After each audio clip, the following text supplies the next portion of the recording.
Welcome to the Bag Makers Society podcast, your ultimate destination for all things bag making. If you're passionate about crafting beautiful and functional bags, whether you're a beginner or a seasoned pro, you're in the right place. My name is Deb and I'm thrilled that you're joining me on this creative journey. In each episode, we'll dive into the world of bag making, exploring a range of topics that will fuel your imagination and ignite your sewing prowess. From discussing the latest bag patterns that have the crafting community buzzing, to exploring various techniques that can add that perfect touch to your designs and everything in between. We will hopefully be joined by some incredible guests, bag makers, designers and small business owners who will share their experiences, insights and invaluable tips to help you level up your bag making game. So whether you're stitching up your first tote bag or perfecting your crossbody skills, this podcast is your source for inspiration, education and a good dose of bag making camaraderie. I can't wait to share this adventure with you, so make sure to subscribe to the podcast and tune in to upcoming episodes. So let's not delay any further and get started with this week's episode. Hi, welcome back to this week's episode of the Bag Makers Society podcast. So this week I thought we might discuss Sewjo and what we do when we lose it. This is something that's massively affected me lately. I don't know if anybody else is the same, but when things kind of go Pete Tong, my Sewjo just literally goes out of the window. And obviously before I had the business which revolves around bag making and I had a different job, sewing would be kind of my get away from everything else. Sewing would be what I would use to escape what was happening in other parts of my life, whether it be work or home stress or anything like that. But now that I find that because my job is sewing or is sewing related and what have you, I find that I lose my Sewjo when I'm kind of stressed out, which I have been quite a bit lately. So what do we do when, like say, our Sewjo goes out of the window and we just don't want to sit behind the sewing machine? Or we do want to sit behind the sewing machine, but you know what we produce just doesn't fit what we're wanting to achieve. And I think that's one of the reasons for me that my Sewjo's kind of got up and ran away, is both of my machines needed a good service and a good bit of TLC, so that neither of them were working particularly well. So, you know, I was getting a lot of skip stitches, things were just going a little bit pear-shaped. And then I'd also tried to do a couple of projects, which I spoke about in one of my blogs on YouTube as well, but I tried to sort of do a couple of projects and I was using materials that I knew wouldn't work, but because I had them and I didn't want them to go to waste, and thinking, well, I'll just use these and it'll be fine because it's just a trial run. And then it wasn't working, and then I was getting frustrated, and then I was thinking, you know, I just can't do it, which, you know, obviously I can.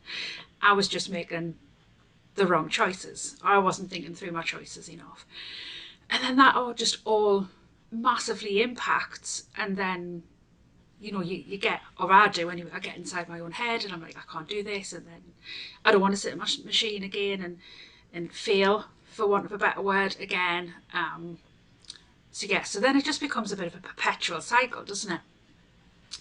So one of the things that I kind of do when my Sewjo ups and leaves is, first of all, I give myself a bit of a break over it, because, you know, it's something that I love to do, but it isn't any point forcing myself to do it, because then I'm not going to love doing it. So, you know, if that want to sit at the sewing machine and create something is kind of not there, I'll leave it alone for a few days, and I'll do other things. One of the things that I do find quite relaxing and quite therapeutic is actually sorting through my sewing space. So I can't create when my sewing space is a mess, even a little bit. I just can't do it. So if I'm thinking to myself, oh, well, maybe it's because, you know, everything's out of place, so I don't know where things are because I haven't put them back properly. You know, maybe it's a day or a couple of days, a couple of hours over a few days, just sorting through things, making sure that everything's put away where it should be, tidying round, giving the floor a hoover, giving all the tops a wipe over, because we know all those little fluffy bits get everywhere.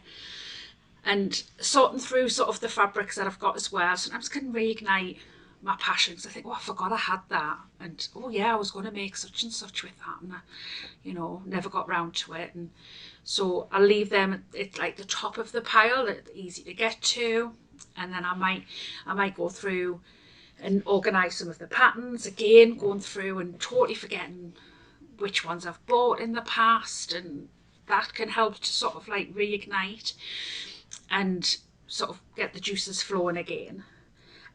So I do definitely find that having a nice, tidy, creative space does help to kind of get that Sewjo coming back again. One of the things, and I've talked about this probably I think in one of my very first podcasts that I recorded, and I often talk about it when I do my YouTube videos, is a tried and tested pattern, and for me it's always going to be the NCW. Sometimes tends to be the Sunshine Crossbody, but I've actually had a couple of disasters the last few times I've tried to make the Sunshine Crossbody, A, because I've chose the wrong material, and B, because my machines were acting up. So yeah, so I think I'll be going to the NCW, because I can sew that with my eyes closed. I don't need to refer to the pattern. I can cut it out and I can sew it in a really, really quick amount of time, and it kind of confirms to me that yes, I can sew, yes, I can create nice things, yes, I can do it. You know, I know exactly which interfacings I'm using, I know exactly how I'm putting my stabilisers in, I know exactly where I like my stitch lines and everything to be. Like I say, I can do it with my eyes closed. I don't, obviously, because I don't advocate sewing with your eyes closed, because that is a disaster waiting to happen. But you get my drift. So that is probably, for me, one of the things that I will always do if, you know, I'm getting in my own head about creating things, or I'm starting to become a little bit anxious because I think, oh, I just, you know, that project is just a little bit out of my scope, or I'm pushing myself too far. I'll go back to something that I know that I can make, and I can make it easily, and that I love to sew as well. Like NCW for me is just a pattern that I just love to sew as well. I could probably make it all day every day and still never get bored of it. I probably would, but you know what I mean. So that for me is what going to be probably my next step after sort of having a tidy round and making sure everything's nice and tidy. And one of the other things I love to do, and I know probably quite a few of you listening will do the same, is I'll go onto YouTube and I'll watch some of my favourite YouTubers creating either some of my favourite patterns, so patterns that I've already got, maybe that I've already sewn, and watch their tutorials on them, maybe see any different little tips and tricks that they've got, any hacks that they've done, maybe looking at how they've put their colours together or their fabric choices together to give me a little bit of inspiration. But I do find that sitting watching somebody else sewing kind of stirs in me something like, well, I want to be doing that. I want to go and create something very similar to that, or I like the idea of how that person's put this fabric and that fabric together, and I've maybe either got something similar or I've got similar fabrics but in different colours that I think will work well together, and then I'm itching to kind of go and give that a try. So I watch a lot of YouTube anyway, but I'll particularly more, you know, if I'm struggling to get in the zone, I'll probably go and watch a few more videos. I might go back and watch some videos I've already seen, or I might go and watch some new videos and look to see kind of what I want to create. And advice that I would give to somebody if they've, as I say, if they've lost their Sewjo, they've lost their love for it a little bit, or maybe they've just had a really bad run of creating things that either haven't turned out how they've wanted them to, or you know, the machine just won't cooperate and saw through what they're asking to saw through, and it just kind of makes you not want to go back to it. I would say go back to basics, start small.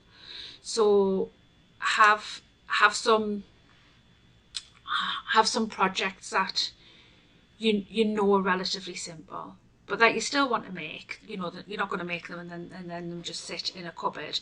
You are going to want to make them, but you know they're just small projects that won't take you a massive length of time. They won't use up masses of fabrics and hardware, because you just kind of want to reignite things, and and fully immerse yourself in that project. So right from cutting out and interfacing through to sewing, don't throw yourself into it as if you just need to get it done in order to get that Sewjo back, because I don't think that works, or it certainly doesn't for me. I've kind of got to make sure that I enjoy the whole process. So I know that most people don't enjoy cutting out and interfacing and stabilising and, you know, doing all of, we all just want to get on and do the fun bit, which is the sewing, and it's the creating, and it's the making up. But this is one thing that I did find as well, is many moons ago when I've kind of first got back into sewing and that again, I am the most impatient person in the world. I want everything doing, and I want it done yesterday, as Grumpy will testify.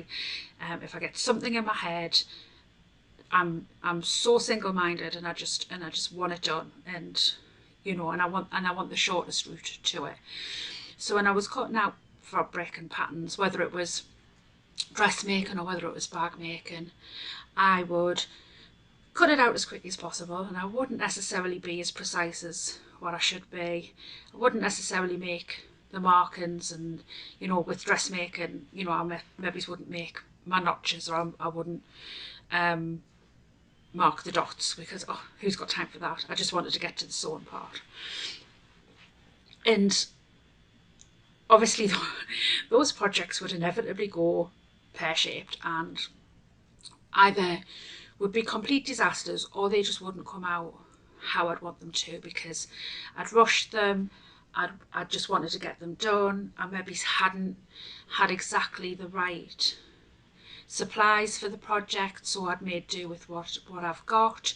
And in some cases that's fine, but you know, in a lot of cases, you know, if something says use a heavy interfacing or use a stabilizer and you don't use it, then it's not probably going to turn out how you've got it in your head. And I was the absolute world's worst for doing that. I would race through and just want to get it done, and then be disappointed at the end, and then I would go off in a little sulk and not look at the sewing machine for a little while again, until that pull drew me back, and I was like, right, I'm going to give it another go. And what I've really had to try and make myself do is enjoy the entire process. So yes, cutting out and interfacing and stabilising and all those things can be quite boring, but what I've found is trying to make it as easy as possible. So I do have some, like a heat press for when I'm interfacing, because it does make things easier. And I bought it off I think it was Facebook Marketplace, it might have been eBay. It was about 6 or 7 years ago. It was so long ago, and I got it dirt cheap, and it's one of the best things I've ever bought. And that does make it obviously a lot easier. So that does make the process a little bit more enjoyable for me. But what I do is, you know, I take my time in looking at the pattern of my fabric. So if I'm making a bag, so for argument's sake, say I was making the sunshine crossbody, and I'm looking at that panel that's on the middle, and I'd be looking at the fabric that I'm using, I would take my time to look to see which part of that fabric I want to be in that panel.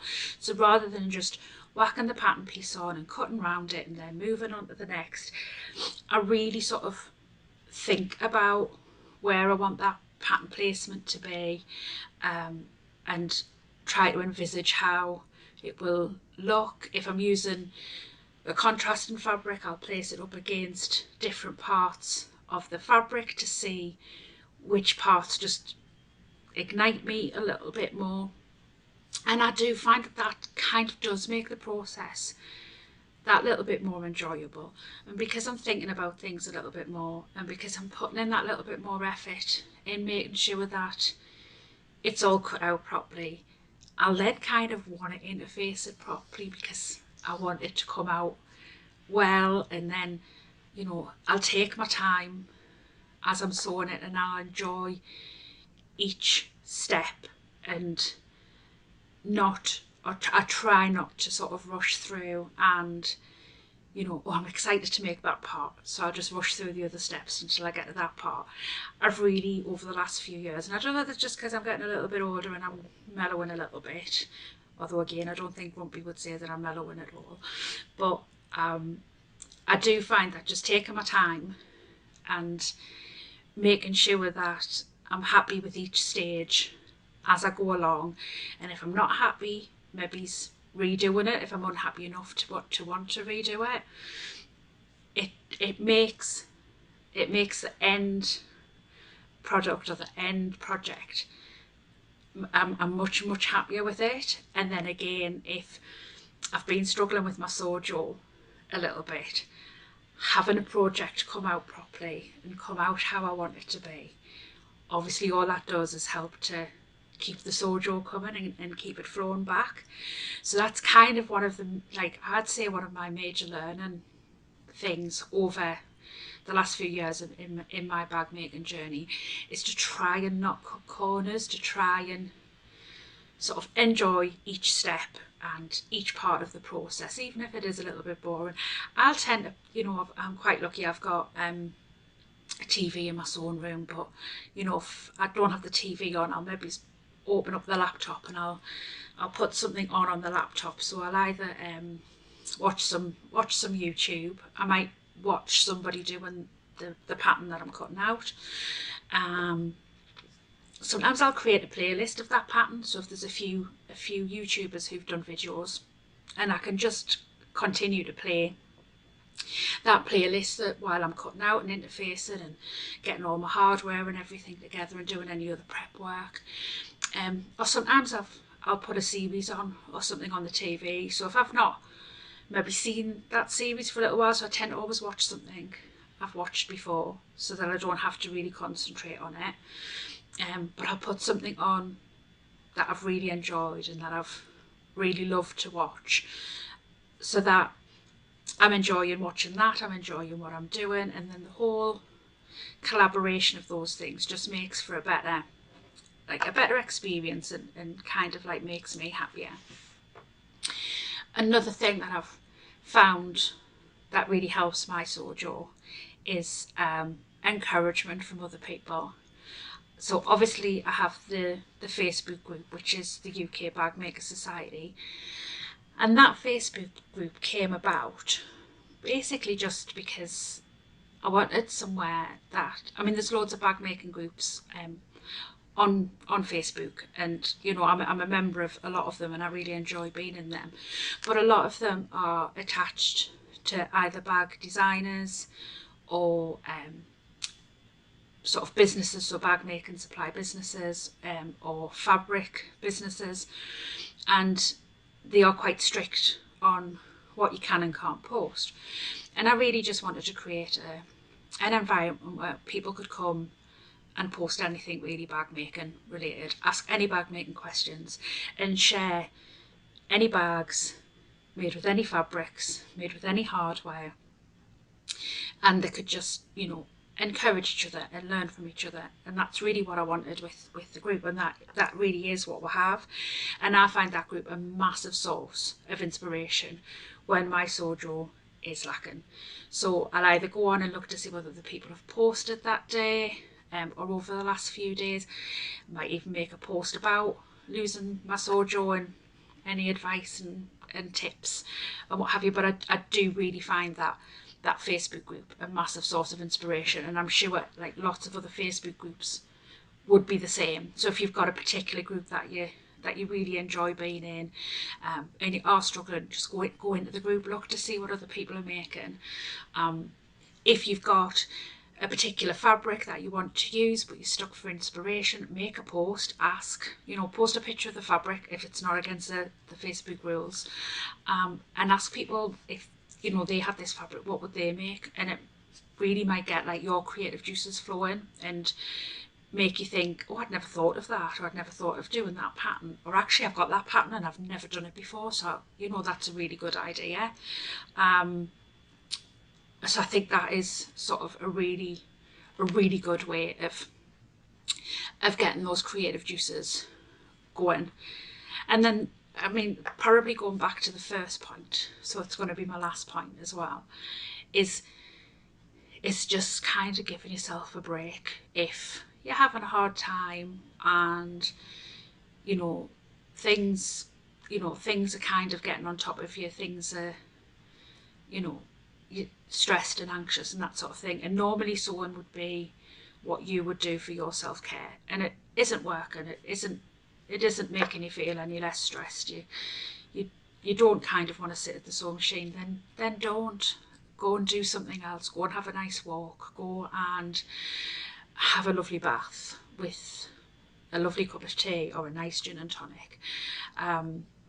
Put something on the TV that is probably maybe really self-indulgent, that especially maybe say if you've got the house to yourself for a short period of time and you would normally use that period of time to sew, but you really don't want to, put something on the telly that you would normally watch that nobody else in the house likes to watch, so you can watch it without anybody else whinging about it, or if you're dead embarrassed about watching it, nobody else knowing about it.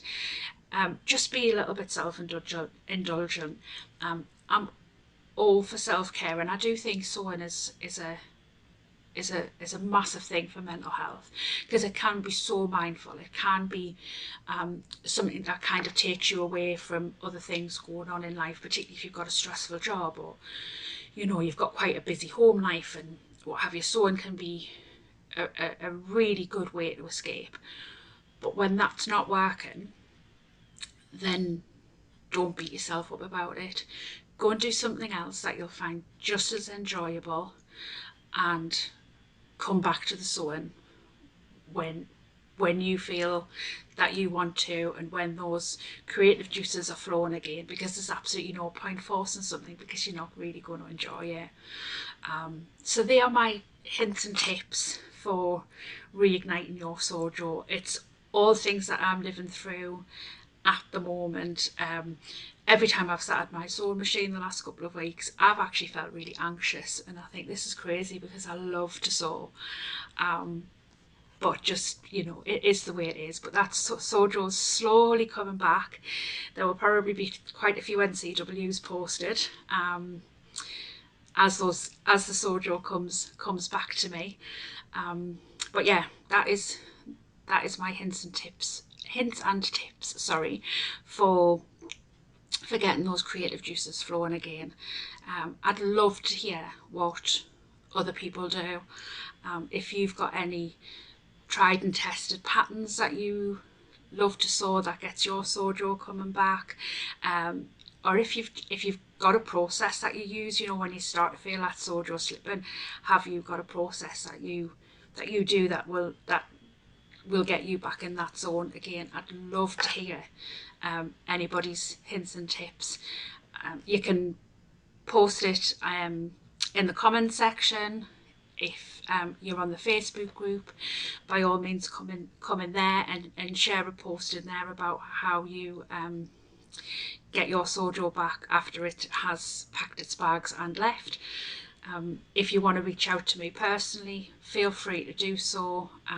You can reach me via my Facebook page, which is Me Made Makes. I'm on Insta, which is Deb_Me Made Makes, or you can reach me via email via the website, which is www.memademakes.co.uk. and I love to hear from people, so don't ever think that if you send me an email or you send me an inbox through the page that I won't be interested, because I promise you I will be. I love to get messages from people, and I love to connect with people in the community. It's one of my favourite things to do. So I hope you've found this little episode enjoyable. Hopefully maybe it's a little bit motivational if you're experiencing a little bit of a slump like I am. In all fairness, that is kind of one of my reasons for doing this episode, is because I've been beating myself up a little bit about it, and I thought getting it all out there will probably help, and to be fair, it has. So thank you for listening to my ramblings. Thank you for everybody who has subscribed to the podcast, who's listened to previous episodes. Feel free in any of the comment sections on any of the platforms that you listen to give me topics. If you would like a particular podcast episode on a certain topic, feel free to suggest. I am by no means precious about things, or I'm set in what I want to do or what I want to talk about. I am open to any suggestions that anybody would like to make, because at the end of the day, this is about community, it isn't about me. So anything that you would like to have an episode on, I am more than happy to do that. So enjoy your weekend, and hopefully it will involve lots of sewing, but if it doesn't, hopefully it involve lots of things that you love to do. So until next week, happy sewing, and may your bobbin always be full. Bye.